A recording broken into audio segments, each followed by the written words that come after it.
পরীক্ষায় ভালো ফলাফলের জন্য 100% পরীক্ষিত কিছু আমল দিব ইনশাআল্লাহ তাআলা। পরীক্ষায় ভালো ফলাফল আসবেই আসবে। অনেক বড় বড় ইসলামিক স্কলাররা তারা কোরআন এবং হাদিস লব্ধ জ্ঞান থেকে গবেষণা করে 3টি বিষয়কে বাছাই করেছেন। কয়টা বিষয়?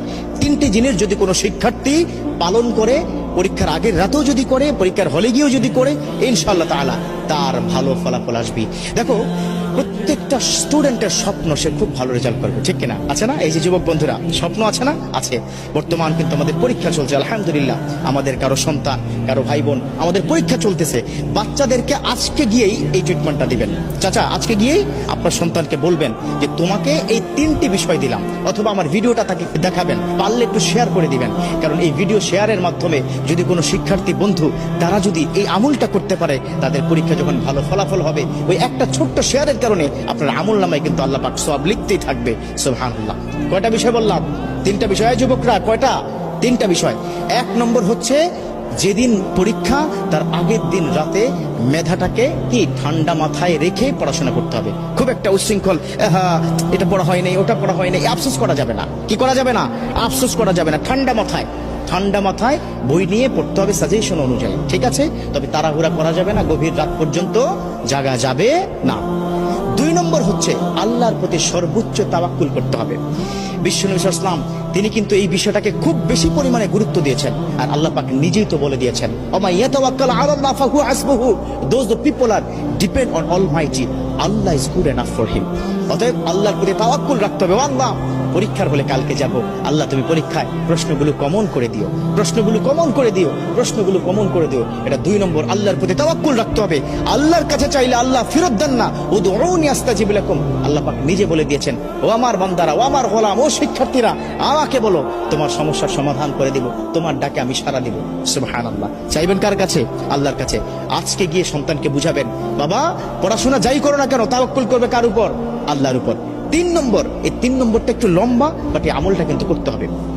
3 নম্বর আমলটা হচ্ছে, তুমি যখন পড়তে বসবে তখন রব্বি জিদনি ইলমা এটা পড়বে। রব্বি ইয়াসসির ওয়ালা তুআসসির ওয়া তাম্মিম আলাইনা বিল খায়র, কোরআনের কিন্তু আয়াত। এটা 2 সূরা থেকে 2টো আয়াত সংমিশ্রণ করে অনেক আল্লাহর ওলিরা তাদের যারা অনুসারী তাদেরকে বলেছেন যে এই 2টো আয়াত যদি কোনো সন্তান পড়তে থাকে, তিনি যা পড়বেন দ্রুত মুখস্থ হবে এবং সেটা মাথায় থাকবে। কথা ক্লিয়ার? রব্বি জিদনি ইলমা, রব্বি ইয়াসসির ওয়ালা তুআসসির ওয়া তাম্মিম আলাইনা বিল খায়র, এটা পড়তে হবে পড়ার আগেই। এবং সকালবেলা ঘুম থেকে উঠে মেন্টালি ফ্রি থেকে একদম ফ্রেশ হয়ে উজু করে তারপরে যা কিছু প্রয়োজন পরীক্ষার হলে যাওয়ার জন্য সেগুলো হাতে নিয়ে বিসমিল্লাহি তাওয়াক্কালতু আলাল্লাহ বলে কিন্তু ঘর থেকে বের হতে হবে। একটা টিপস দিব, সেটা হচ্ছে পিতামাতার কাছে একটু দোয়া চাইতে হবে। আল্লাহু আকবার। একটা কথা কি মাথায় রাখবে, এই পিতামাতা যদি তোমাকে দোয়া করে দেয়, পৃথিবীর কোথাও তুমি ঠেকবে না। পরীক্ষার হল তো স্বাভাবিক একটা বিষয়।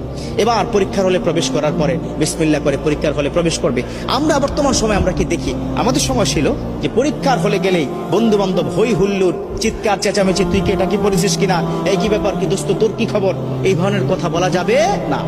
একদম চুপচাপ ঠান্ডা মাথায় নিজের সিটে গিয়ে বসে আল্লাহকে ডাকতে হবে। একটা কোরআনের আয়াত শিক্ষা দিই, খুব মনোযোগ।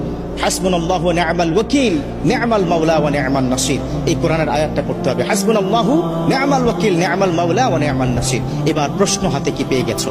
প্রশ্নটা হাতে পেয়ে সাথে সাথে না উল্টিয়ে 2টো কাজ করবে।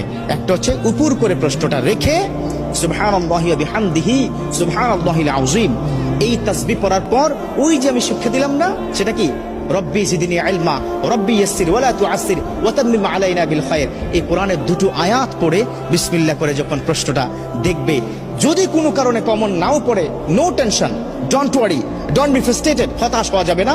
কারণ যা পড়েছে কমন সেগুলো তো লিখবেই, যা পড়ে নাই ওই লিখতে লিখতে দেখবে আল্লাহ পাক জেহেনের মধ্যে ঢুকিয়ে দিবে। সুবহানাল্লাহ। মোটা দাগে 3টি কাজ। কয়টি কাজ দিলাম? 3টি কাজ দিলাম।